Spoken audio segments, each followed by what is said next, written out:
Bonjour. Ah, voilà, génial. Bonjour à tous. So, good morning, everybody. I'm Sophie Dorenal, Marketing Director of Nuture Marketing. Thank you so much for coming along at this very early hour this morning. We're here with Bertrand Houdin from Blissac Consulting to talk about trends and behaviors of consumers. I'm the sort of ringmaster, if you like, and Bertrand did all the work. I'm just here to introduce things. So, Bertrand, can you just tell us, give us a quick word on your company? Yes, well, good morning. So you saw this was, a bit of feedback there just to wake you up a bit. So, Bertrand Houdin, we're a consulting company based in Lyon. We're as early as you are as well, so the same time it probably took for you to get to Paris. So we're based in Lyon and in French Guiana, and agriculture, the agri-food industry. We're about a dozen consultants, and we work for companies and public organizations. And for all the elements in the link, we've got the AFCD, we've got l'ANIA, COP de France, Ministry of Agriculture, France 5 Mer. And so it took more than a year to do this study, which is, so it's a big challenge already. There was a bit of tension, a bit of, But this enabled us to produce a sort of a summary, if you like, of what's going on. So what's going to be happening in 2025 was the assignment we had. But so we are the Nostradamuses of the food industry. That's not really our business, but we're here to see what's happening and look at the trends and try and explain the trends and see what dynamics are in operation. You'll see in my presentation I'm going to talk about the explanation, why the trends exist. Then we say, we've summarized things. Say, well, we know this trend. I mean, it's totally false. I mean, there's more to it than that. But as well, I'll give you my personal conclusions throughout this in relation to what's more striking today with the trends of consumers in the food industry. And I'll add my little bit as well. I'll chip in as it goes along. So we didn't prepare it together, so I hope there won't be any conflicts here. So I don't know if we're going to be having questions and answers. Well, you can chip in whenever you like. If you want to add anything, we're here to exchange. So a quick portrait of France in 2025, because when you're looking at 2025, there's only one variable you can have, and that is linked to the demographics. How many people will there be? Well, 70 million consumers in France. We're getting close to Germany in terms of the number of consumers. In the outlook here, there's an increase in the number of deaths and a slight drop in the birth rate. So we're going to keep on aging, even if we keep the characteristic of being a country with a high birth rate. So in generational balance, this can have an impact on what's going to be happening. So we're well ahead of our German neighbors who have got a much lower birth rate than we have. What we've seen as well in the makeup of households in 2025, in 10 years roughly, there's a quick change in the breakup in the number of people in a household. You're going to go from 34% of households with one person to 44% of one single person. So a big gap. Two factors. You probably know them. No? I would see if you've had your coffee, if you're well awake and everything. No? First factor? Aging of the population. So a lot more widows and widowers, particularly widows, more widows. And the second sociological factor is that even if there's a number of divorces, which is dropping, it's dropping because the number of marriages is dropping as well, but there's more and more separations of couples, notably after the age of 50. and women as well are more independent because there are more working women, so it's easier for them to separate. This is something that wasn't the case in France before, so that's something to take into account. So where are people going to be living? Unfortunately, I'm from the northeast. That's not where we're going to see the biggest demographic growth. Maybe people are looking for the sun, looking for the sea increasingly. The sun, in the south of France is a bit busy, and there's a lot of growth in some major cities. So demographic mobility linked to the to retirement in particular, and as well, it's capital to understand as well what's happening. It's the phenomenon of metropolitization. It's a big, important aspect. Urban, rural, here, this is the big theme. We've seen for a number of years the development with the tertiary economy. We're not the world champions in industry, in heavy industry. A lot of delocation, but as well productivity gains, and as well focusing of this and the employment of executive employment as well. So half of the work is in 12 French metropoli, 5% of the territory. So the purchasing power is globally is a little pocket, and this metropolitization is very significant in terms of behavior in purchasing, and which is something we're going to see worldwide as well. There's 56 of people in urban environment, and there's going to be 70 in 2050. So in industrialized countries, the urbanization rate is already much higher, but it is a global phenomenon, and the question of how to feed these people is a big challenge. And don't forget that they're more and more urban. Their parents are urban as well. Before, parents, uncles, and whatever were in farming. Now the link to agriculture, to the places where the distance from production to consumption is going to grow. So the relationship to nature, to agriculture, things have totally changed.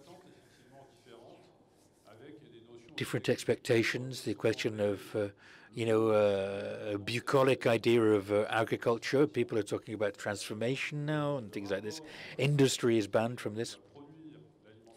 So the production of tomorrow's food is totally different.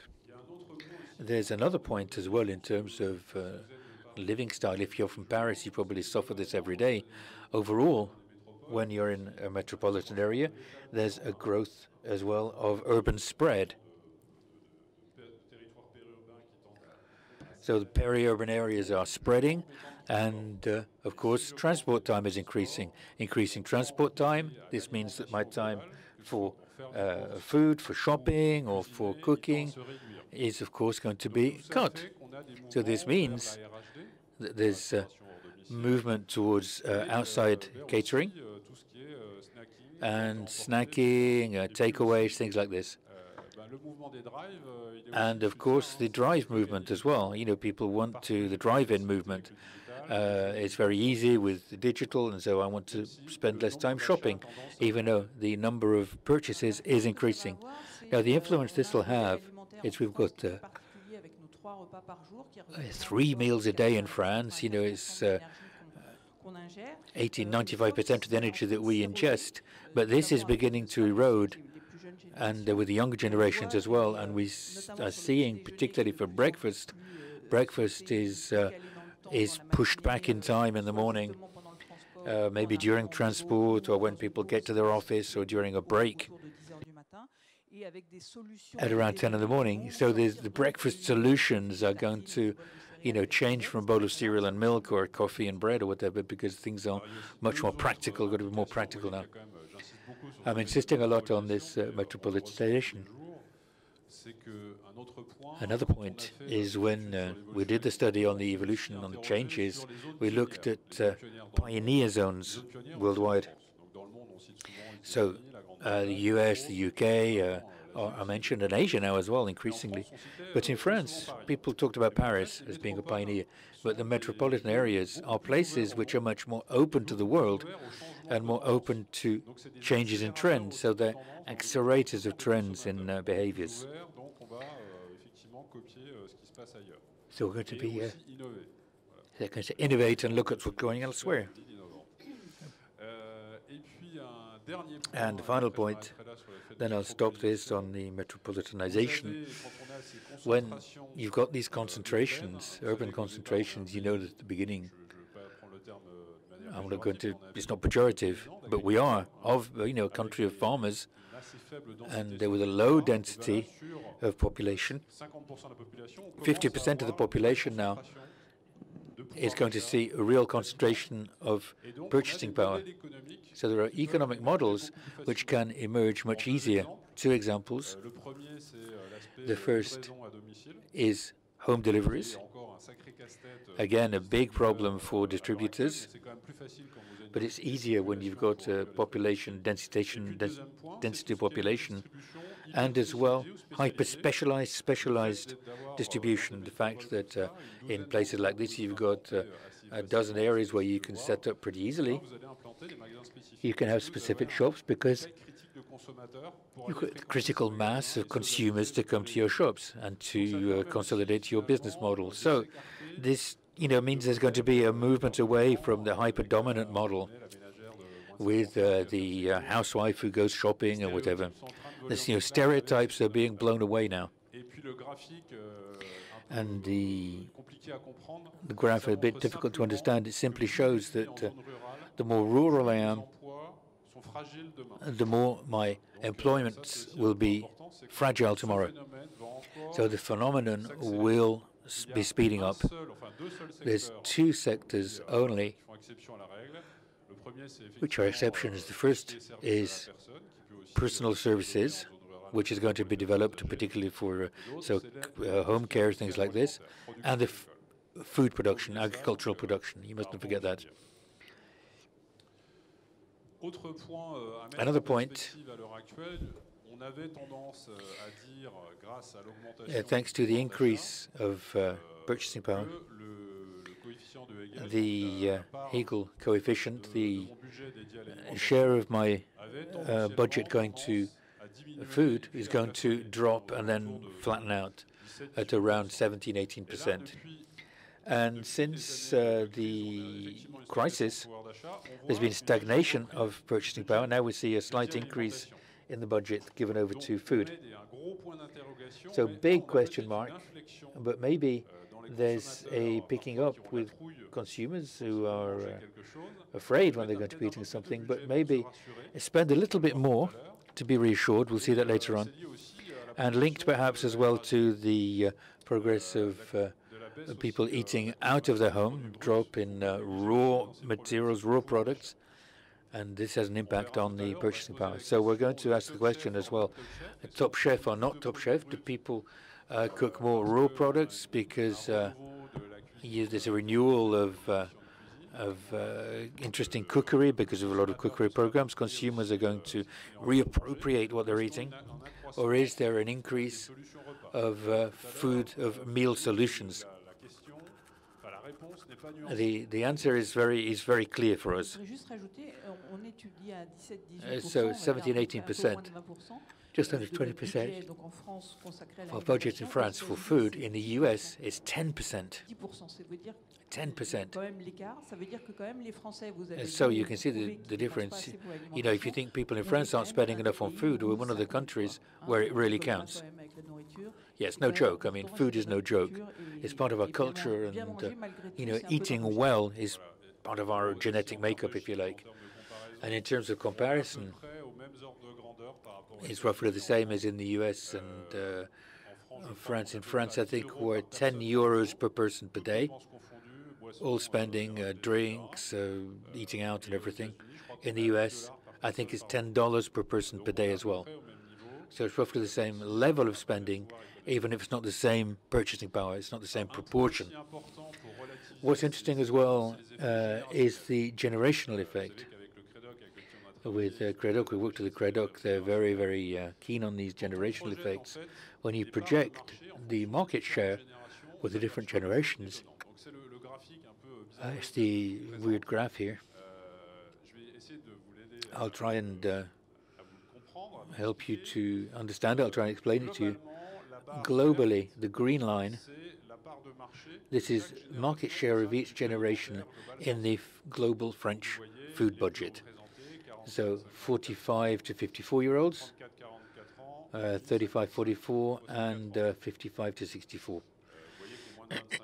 The under 25s, in terms of buyers, it's a very limited budget.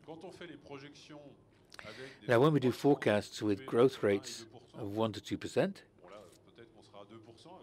maybe we'll be at 2% with current activity. You can see there's not a big difference. But we see that the market share of the younger,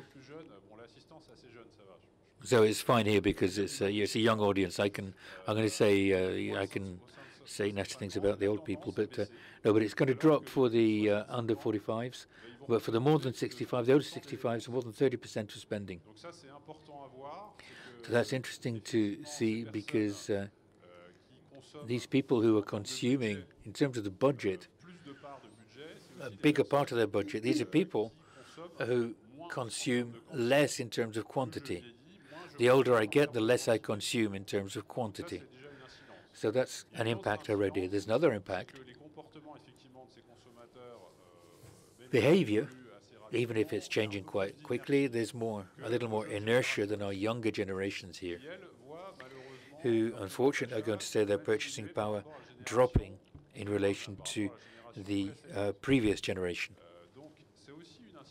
So this has an impact in the behavior of consumers, of the millenniums, 25 to 35s. When they choose food, they're going to choose their food. They're going to have less money to do it. And so the choices won't necessarily depend on the relationship to price, quality, value for money, but it's going to be the cheapness that's going to have an impact. And this is going to represent 10 to 20% of total purchasing. So this is a hindrance, this breakdown of purchasing power. This was done before the new taxes and the CSG in France. So the purchasing power of the elderly is going to be dropping with this new tax that's been introduced in France. But seniors who are retiring, their salary levels have got another, they're totally different from people who were retiring 10, 15 years ago. So consuming less.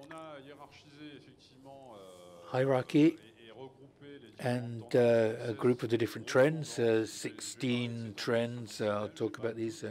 I'm not going to go into detail on all of them unless you say you've forgotten something. But deliberately, I'm going to be very schematic in what I say. The first theme is healthy food. The theme on health, well-being, nature. Two trends which are very close. So food, health, well-being, and the search for the natural. The driving force is slightly different, and overall, this leads to having products which are, without lactose, without artificial ingredients, and pluses as well. So pluses and minuses. So a plus for a specific function for well-being. So for this health trend, there's a real evolution because if we look 10 years back, there was no fat, no salt, no sugars, so very restrictive diet. And consumers clearly don't want any, nutritional diktats now.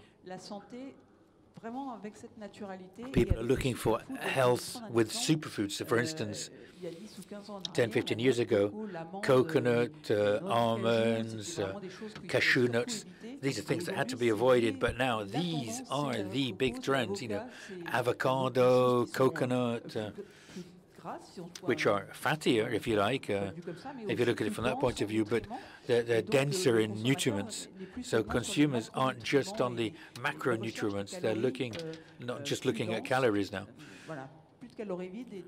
So, you know, denser nutritional calories and no more empty calories. So coming back to new superfoods, which up until now were banished by nutritionists and which today are going to find their place again. So in these driving forces, the first driving force, and this is for the whole planet,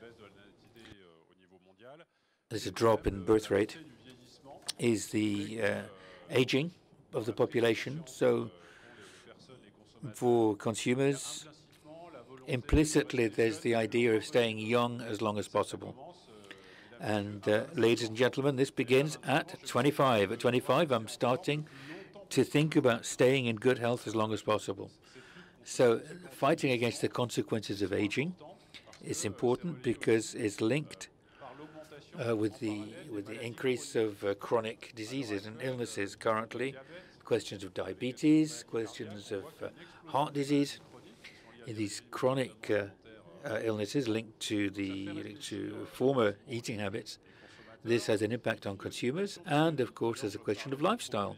I was talking about metropolitanization. If you look at the question of performance, the culture of performance, it's something that's really highlighted. You've got more and more urban sports people. If you look at people running in the city now, it's quite impressive. So there's a real determination for people to stay in good health as long as possible and stay informed. A couple of minutes for bad news, though. It's worse than starting at 25. In the recent studies, it's 1,000 days between the conception of the child and the age of 2 years, and it's nutrition in this first 1,000 days which will influence your health when you're an adult. So all of us are screwed, but if you're going to have children, think about it. Think about how you're going to be eating during your pregnancy, you know, all that sort of stuff. So we all want to age and die in good health, but today 75% of our life expectancy is in good health. So we've got 25% which is in not so good health, and it's ahead of us, it's not behind us. So that's the end of the bad news.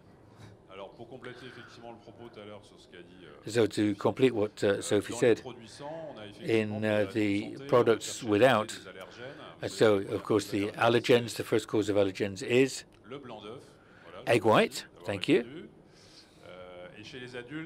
And for adults, it's more lactose. Lactose and gluten is really a long way behind, and as well nuts. And with the products without as well, without fats, fat-free, salt-free, sugar-free. Sugar-free is not as good as it was before. Fat-free as well, it's not as good either, because consumers now want to enjoy what they're eating. So, you know, fat-free, if it's fat-free, means it's hiding something. And there's the idea of avoidance, and consumers are going to avoid certain products they're going to consume less of this type of product. Now, as well, there are the plus products, as you said, superfoods, which are emerging. This doesn't represent a massive amount of things, but for the whole silver economy, we've got, tomorrow there'll be a range of products which will be developed for the elderly, but for the time being, we don't want to stigmatize them. Yeah, there's a lot of demands from our customers to develop things for seniors. We start with reassuring our customers, saying they're eating stuff. So developing things that are going to stigmatize them is a bit complicated, because when you get to a certain age, you don't want people to remind you of it. And as well, you can look at textures, you can look at the makeup, more calcium, more proteins, less grass. Just to go back to sugar-free, sugar is as well in the ejector seat at the moment. There was a program with Michel Simès, a French doctor, and Professor Legrand, who said, well, fat has been accused for a long time, but fat's fine. It's not totally fine, but I mean, even if, sugar had survived until then, but now it's a bit in the firing line. But you need to eat more balanced diet, but sugar, with the soda tax and all that sort of stuff now, solutions to cut sugar consumption are being asked for a lot, particularly natural solutions. And I don't know if you at Sophia last week, but in flavorings which are going to be exhaust the sugary taste, so you can have less sugar in there. So the impact of these trends, again, food which is much more complicated when you're looking at functional food. Who's going to do it? Is there going to be startups? Is it going to be big companies who've got the money to invest in R&D? You've got new food regulations, a lot of administrative stuff. You know how much the tests and trials take to prove that that food is going to be, something which is going to encourage health. So new promises with these superfoods, and there's Bleu Blanc Coeur, several billion euros. It's something linked to the omega-3, and there's a big communications budget with this. So, as you're saying, in catering as well, in food as well, when you're looking for foods which are less sugary, less salty, and tomorrow in the Anglo-Saxon world are a bit ahead of us in the use as well of spices and aromas and flavorings to substitute these tastes. And then maybe cutting the portion sizes tomorrow as well. This is something that could be used. Now, search for something natural. So a slightly different driving force here, linked to metropolitanization, urban eaters. We've got a lifestyle which takes us away from the agricultural world. So there's a trend to idealize nature, to idealize food. And this lack of knowledge leads to a rejection of everything that's industrial, everything that's processed. And we're looking for healthy products for the same reasons as the first trend, but as well products which will enable us to protect the environment. Now, of course, organic, everybody talks about organic, they're saying the growth rate has increased as well.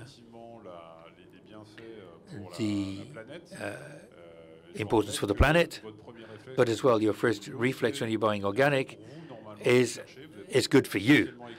It's a bit selfish, but the Germans, their first reflex is to help the planet.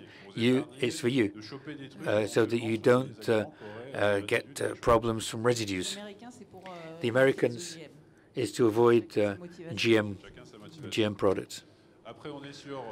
So then processed foods without artificial ingredients. This is something that started up a while back with the various labels. GM-free, and as well products which aren't organic, but which are healthy nevertheless. So some impacts, new concepts on eating out. There's healthy snacking. You've got a lot of things, a lot of promises in collective catering and having organic food. And we'll give you the presentation, don't worry. But overall, the figures are much lower than the targets that have been set. And then for organic as well, when you're looking at the different solutions, there's an increase in organic linked to two things. The number of consumers, non-organic consumers, is dropping. There's an increase in the number of consumers and occasional users of organics, and as well with shops as well. There is a much better presentation in supermarkets, and the number of shops as well has increased. So how far can it go? That's the question. And how can it be affordable for people who don't necessarily have enough money for this? So Leclerc said they wanted 200 organic Leclerc shops in 2018. It seemed very ambitious, but we'll see. Auchan, another hypermarket, they've got a shop in Lille. Carrefour is going to move into this too. So you can see that mass retail is moving into this now, and they represent 50% more or less of the market. And if you're looking at Biocoop, Naturalia, things like this, but they're going to defend their share as well. And overall, there's a market where it's plus 20%, and this is going to attract people, make a few people jealous. So in terms of margins and turnover. Another impact, we can see that this idea of naturalness, it's not just organic, but as well. I was thinking a few years ago, and it's structured on ranges with promises of free, without pesticides, whatever, pesticide-free. People said it's impossible to get there. It's going to stigmatize everything else. So some have gone for it. Some have taken the step. There are many discussions in the wings, but the products are doing really well. And we're seeing that across the board, we're trying to make those profitable, and the demand is somewhere between +5% and +15% compared to general products, whereas organic is +30%, +40% on average. Now that's with these free promises for a lot of things being without, being free, and that's really easy for consumers to understand. But then there will be standardization issues because is it completely pesticide free? The problem is we have machines that are so sophisticated that they can find any type of minute quantities. And we're seeing a lot of things switching over, GMO free. That discussion took place about 10 to 15 years ago, and it's coming back in northern countries, where we're seeing 100% milk in Austria is without GMs. And all the discussions on GMOs is increased by new technologies, so new technologies with developments across species and intra-species. So that has impact on the producers, and that's anything but negligible. Now, second topic is a trend on its own, but it expresses a great deal. There are a lot of different drivers behind this. This is a changing diet, meaning a drop in consuming animal proteins. So initially, when we put this together, the presentation, we were thinking about just a drop in eating red meat, whereas actually the answer is no, it's all animal proteins, practically. And the reason is, well, for health reasons, we talked about that already. We have consumers who are more aware, and their argument regarding this as well stands up. And then aging population means a reduction in meat consumption in the older generations. Also, we're seeing ethics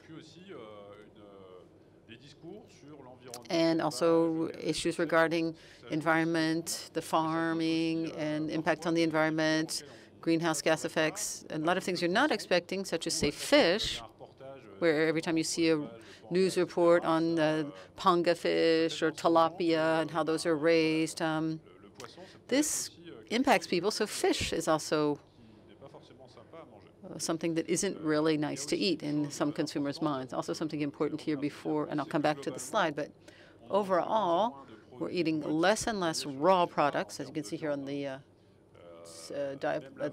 slide up here, less meat, and we saw stagnation, but we're eating increasing amounts of processed products, where the meat component is on the downturn because that's expensive also. So this leads us to many different changes in behavior. As regards meat, red meat especially, we're seeing the same developments as we saw with wine. So we're drinking a lot less wine, but better quality. So in terms of sales, it's very close. You see in supermarkets, you have wine cellars, and you have more specific races or specific breeds in the meat departments. You can measure that because everyone is talking about flexitarians, right? 34% of the population in France calls themselves flexitarians, so that's reducing their meat consumption, 69% in Germany, so it's quite substantial, eating less. But if you see in the US, what they have in 2018, they have American chefs. In the top trends, it's the comeback of meat, but with older meats, older breeds, different cuts, more finer cuts. So it's no longer that industrial meat.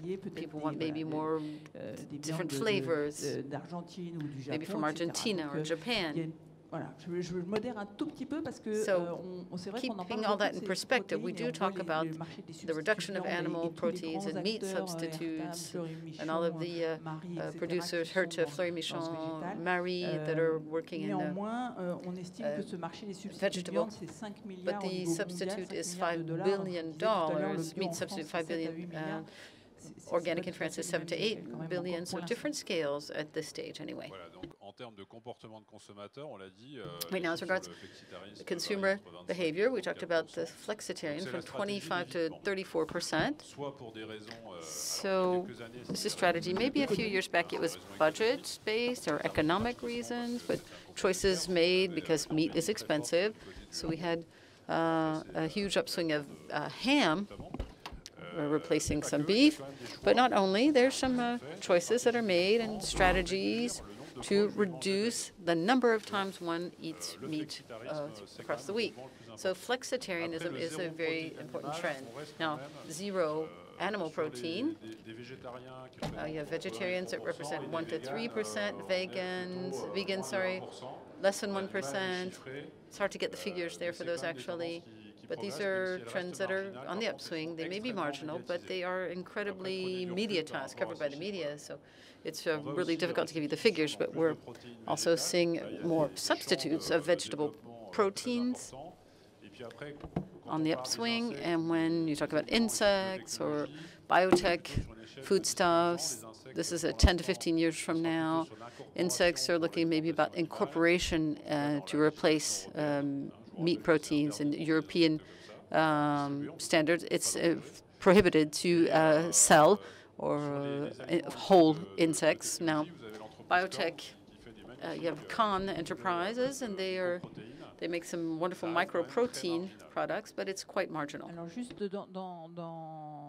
If we go a bit further, we're looking to 2025 and beyond. There are some Dutch and American and Israeli companies working on in vitro meat, so producing stem cells.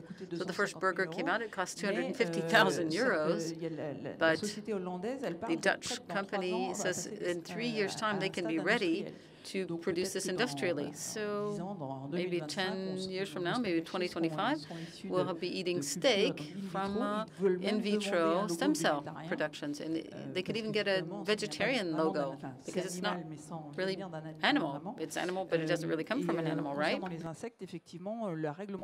As regards insects, the legislation is currently looking at validating, allowing the consumption of insects. There are already 2 billion people on the planet that eat insects every day, but if you're, say, allergic to shellfish, you're probably allergic to crickets, and, well, you need to know that, but there are standards, so you have to know, you have to have the processes and the conditions to consume these products, but it's definite in the future, at least 2025, we probably will be eating insects. I don't need to repeat what you were saying about bovine beef, but we could go a bit further in the analysis, and we will do that in another time, another place. We're also seeing the difference between meat and meat substitution, red meat, white meat, and then from meat you look at eggs, cheese, and all that you have in your salads. And then we also have a movement replacing the substitutes, but we said that's marginal. Don't forget, though, that for the producers of these substitutes, it's a conquest of not the vegetarians, but we're trying to win over the flexitarians. Because if you talk about a soya steak, you're referring to meat. And you talk about vegetable nuggets, you're referring to meat. So we're trying to get the flexitarian public. And we see that in the vegetal aspect. There we have some progress to make in terms of the appeal or the flavor of these, but they do provide variety in eating habits, and I think that's what everyone's saying. What are we going to have for dinner? Everyone, in everyone's mind, they're thinking, what are we going to have for dinner tonight? And so it makes for a variety, and that just rounds out the market. So back to the semantics, though. The meat products have not managed to keep that appellation of steak burgers, steak nuggets, and that, whereas in dairy products, they've succeeded there. You can't say vegetal milk or vegetal cheese or vegetal butter. That's reserved for animal products. Okay, third section I wanted to present here for you.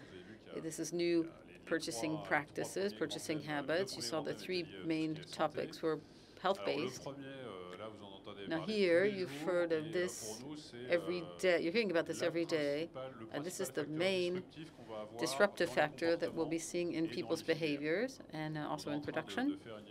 So we're conducting a study right now on the digital, the impact of e-commerce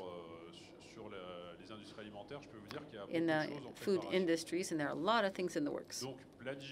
Right, so digitalization, of course, we're in the third technological revolution across humanity. The first one was agriculture, about 7,000 years ago.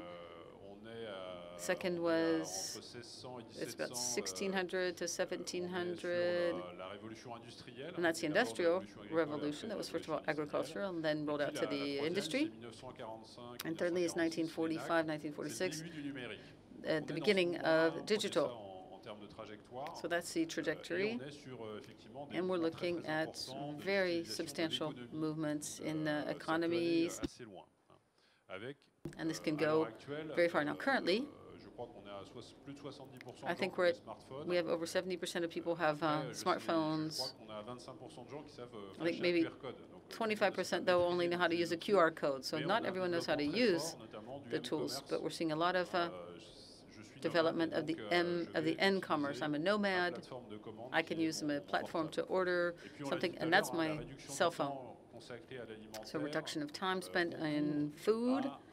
We're running to accelerate. We're seeing different changes in practices and habits. In buying, we're always connected. We got blockchain, foodstuffs. We know what we're talking about, and then we see data, of course. If you look at what's going on with all the issues regarding Facebook, this is starting to bring about certain fears, especially with people wondering as regards food. We've had this already. We had some crises with TripAdvisor on restaurants, the influence of a community, and influence of the network to rank or to score your product, your reputation, and the really powerful impacts that can be economic and image-based. I think that new tech influence the biggest change we're seeing now is that consumers are changing, right, but the impact is on the distribution circuit, on the retail circuit. What we're seeing is your products can't just wait around for consumers to decide to walk in front of the shelf and buy them, because there's a huge amount of choice, of selection. le samedi and say dans le Saturday hypermarché, c'est plus le cas. in the Donc, il hypermarket, faut que people votre don't do produit, that il trouve le anymore. They moyen don't go. d'arriver So your devant product le has to find a consommateur au way to moment où get in celui-ci en front a of besoin. Et ça, the c'est tout consumer l'enjeu when they de want it, and ces that's the nouvelles whole technologies du e-commerce, issue here etc. for Donc, quand vous new tech réfléchissez à and vos e-commerce. innovations, So when you're thinking prenez about bien en compte innovations, keep in mind cet aspect-là, comment that votre aspect, produit va être distribué, how your product is going to be va arriver distributed, jusque, how it's going to make it to dans the l'estomac, bien consumer, sûr, mais make it to déjà their dans la main stomach, du of course, consommateur. but make it into their hands. Le digital, True, because digital technology, the first impact is on retail. So, and non-food retail, of course, you're thinking, okay, I'm at the Made trade fair. I don't see any more record players. I'm selling food, so why should I be interested? The thing is, it's changing economic models, business models. We're seeing the non-food sections from 2010 to present, it's minus 7% in sales. So you have a less ROI on that surface area. So the formats are changing in food and non-food, and so the way the cards are falling in all of this, in terms of sales surface, you've got too big of a sales surface. Remember, Carrefour said I've got 10% too much sales surface. Overall, I think beginning of January, we said they're going to get rid of 2,400 employees, and Amazon says they're hiring 2,000 people. So you see, I don't know. It's not that. Is it related? I'm not sure. There are indices that show us that there's a change of. We're switching from selling surface area to logistics surface area. So that impacts the importance again of the fresh sector, fresh food sector, because it's very competitive there. You can have your differentiating offer more than PGC, so it has to be more appealing, more attractive to consumers. So here we can see we're seeing a shift in terms of supply and demand, and the solutions are changing with the rupture there. We're seeing Leclerc, who's changing there as well, and you can see the initiatives that they've taken. Also, we're seeing an increase of specialized retail, organic, big supermarkets specializing in fresh, and this is growing much more so than traditional retail. So then the question comes up, online offers, you have to keep all of this in perspective, because currently the drive pickups are focusing most of the food e-commerce. You've got about 3-4% of the sales in food selling in the drive pickups. Delivery is about 1%. So right now we haven't solved the issue of the logistics of that last kilometer, that last mile. Keep in mind that currently mobile home, you know, those little boxes that drive around, they distribute 1 per second. Now, Google Home, you're going to order that tomorrow, saying, okay, do my shopping, do my grocery shopping, here's my grocery list, fill it. Well, there's that, and there's the dash button on Amazon. Your everyday products, you just have to press a button, and it's ordered automatically. Now, Alexia, yeah, we've all heard about that, but anyway. So vocal command requires different marketing. Who's going to, okay, yeah, I want a liter of milk, but what type of milk? Where am I going to get it? So a bit more complicated. There's some things that are getting orientated, but we still get the issue of that last mile, how you can control that.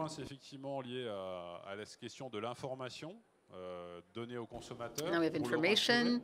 You have to give consumers information to reassure them about production means and that. And then the last point, data, big data. What we're seeing is that technological innovation is going faster than the legislation, and that causes a lot of fundamental issues. So we can see trends turn around. Maybe tomorrow you shut down all of your Twitter and Facebook accounts because you see there's a lot of intrusion, and the predictive marketing makes you buy things, but you don't necessarily want to buy them. But so here we're seeing society shifts, major society shifts that will be quite substantial. But right now, it's creating new value chains. I'm not saying just a product.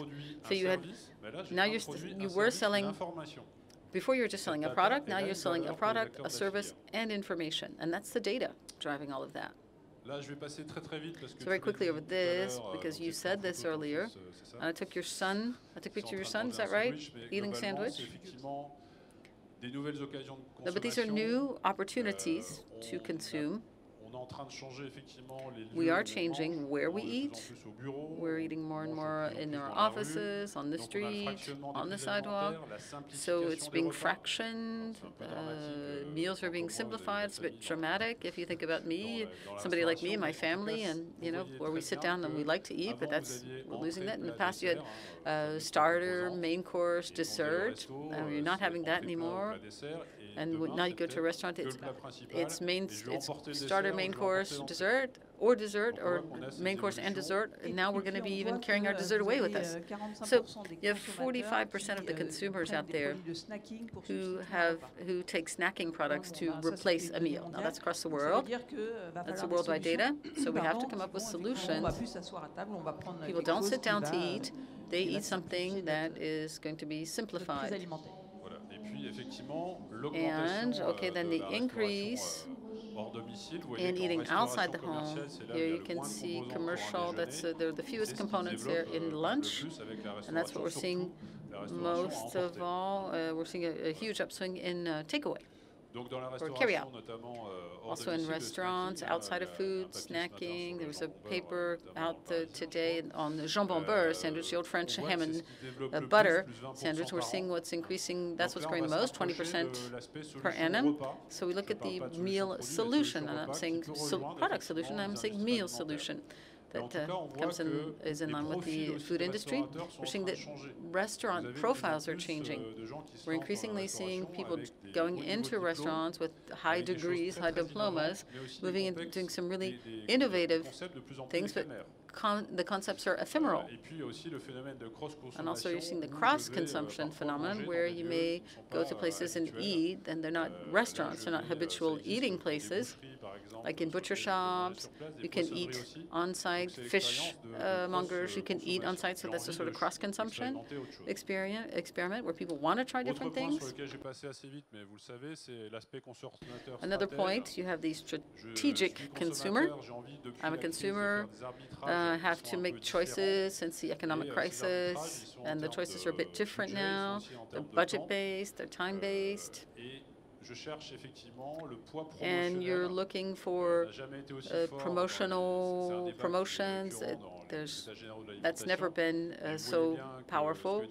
We see Michel-Edouard Leclerc from Leclerc in an interview. He says over the past 2 months there's been stagnation. That's because he reduced the promotions, and nobody else did. So the promotion really, for retailers, plays a major role. It's their lifesaver, as it were. You can see people fighting in intermarket grocery stores, fighting for a Nutella at €1.70. So you have an issue of the signals and understanding that for the consumers now. How much actually is a product, the basics, the standards that they could compare to in other supermarkets. But that doesn't stop them from being strategic on the promotions.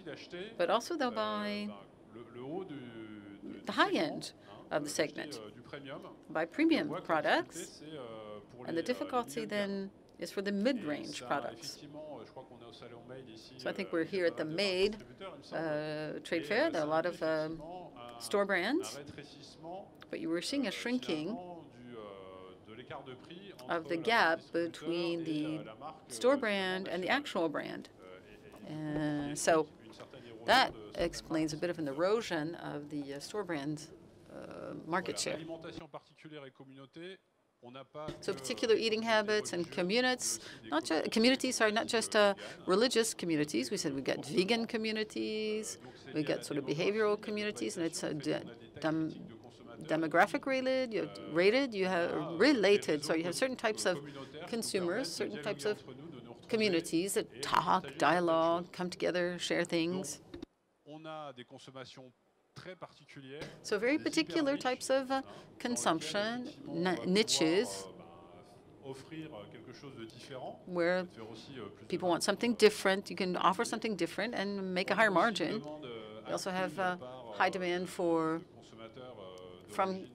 consumers for religious products, Muslim, high figures there, and 5.6% of the population increasingly practicing eating religious foods. So this makes up for certain micro communities. So segmentation brings us to physical retail, which holds up in the metropolitan areas, but also seeing specific types of commerce, specific types of trade, and then, of course, ethics questions come up.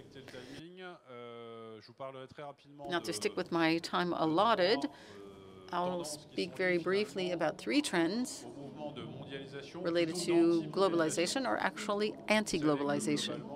You know that across the world, consumers, or French consumers, tend to like their favorite dish is couscous. You know, for a country that votes 33% for the right-wing FN, Front National, that's quite paradoxical. Many of the population are afraid because we lose your job and your factory closes, this, that, and the other. So there's a desire going back to proximity, being close to the source. So this idea is related to a certain economic patriotism, a desire to be reassured. A producer like living across from me is more trustworthy than a packaging that I don't know where it comes from. So there's a need for reassurance. And also in the proximity, there are two different types of proximity, if you will. One is geographic. You want to buy close to your home because you know where the product's coming from. And then it's physical, and then there's also relational proximity. You feel reassured by someone you know, even though they live 800 kilometers away. So that's not a problem with new tech. So it's really about the origin that people want reassurance. If the pasta is made in Italy with Italian wheat, then that works. Because it's not, French wheat right next to me. That's not what it's all about. We don't want our neighbors to hear us there, but French wheat is good. We are organic and French. They're right next to us there. So, okay, maybe they didn't hear that. Okay. So we can see the emergence of production stores that produce their own food. And we have Frais d'ici, we have small producers. And this is an old-fashioned approach, if you will, but seeing the name, the picture of the producer, that's reassuring. And then in restaurants, people are wanting organic and local products, but logistically, sometimes that can be a bit more difficult than industrial. I think retailers are also leaving more space for local, regional products. Close to my home is what people are looking for. It's also margin for retailers. Now, the next to the last topic, I'm not going to expound on it. The next one is the planet effect. Okay, these are just consumers' needs here and expectations. They're looking for meaning. People are looking for meaning, looking for values, looking for sustainable. Don't ask me what sustainable means. You can imagine everything you want there. But overall, there are ideas that go beyond just the environment. And they may impact labels such as organic. We might have a better organic, a more ethical or sustainable organic label. Packaging as well, because often organic products inside are organic in the way that they've been produced, but the packaging is not organic, and it can be very environmentally unhealthy. So a more broad approach there to meet consumers' actual needs and expectations. What's growing the most in fair trade is north to north, right, with my producers, and less so north-south. There's less waste there as well. If you start thinking about that, it's a trend that is really only about 4 or 5 years old, but it's impacting bulk production and bulk sales in the younger generations, and you have consumers who want more transparency.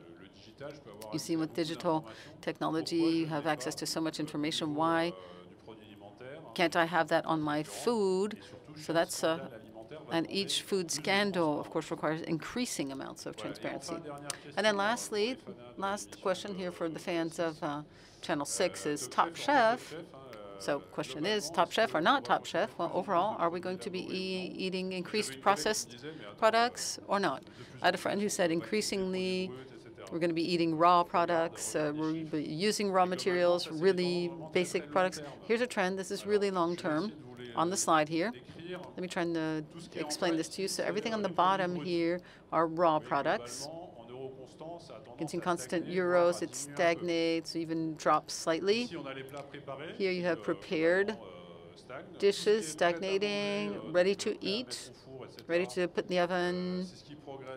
All that's what's growing the most with restaurant foods, with restaurant and beverages. So if you look at these curves, you don't even have to ask the question anymore. And overall, yes, we do tend to make things on our own, but try and think about the number of meals that you make yourself. Think about we would love to. It's what we would. That's a consumer's dream, is to be able to take raw products that you go buy at the market, or you go buy from the little producer, but you don't have time. As Bertrand explained, you waste time, lose time in transportation and doing this, that, and the other, and you have to make decisions, and you don't want to spend, you don't have that time to spend on cooking, and so we're expecting the food producers to do that for us, but we want them to do it the way we would do it. So an industrial producer, you want them to go get the stuff at the market, or the little producer, not expensive, balanced, so you want all that from them.